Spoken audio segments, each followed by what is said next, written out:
Huyu mtu walisalimiana na Moi. Atatoka tena Noroine. Kana kanitha ine.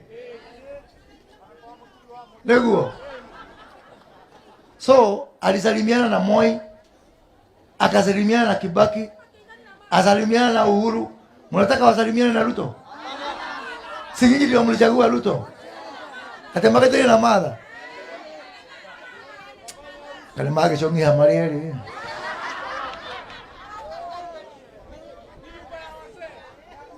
Waende kwa nyumba ya wazee.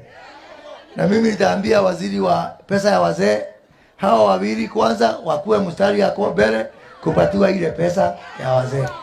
Na niwahakikishie ya kwamba muthikirira munyite musikie vizuri.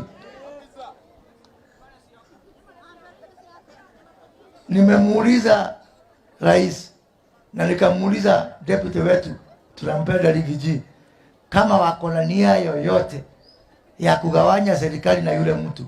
Wamesema hawataki na hawatafanya namna hiyo, na nitawaambia hata watu wa Kirinyaga wamekataa, si ndio?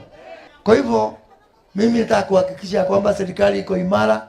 Ile serikali mlichagua inafanya kazi, na sisi tumeungana zote, tuko united chini ya Deputy President Rigathi katika eneo hili, na huko juu tuko chini ya William Ruto, na hapa Kirinyaga tumeshikana na Gavana Waiguru, wabunge wote na ma MCA wote, tufanye kazi pamoja.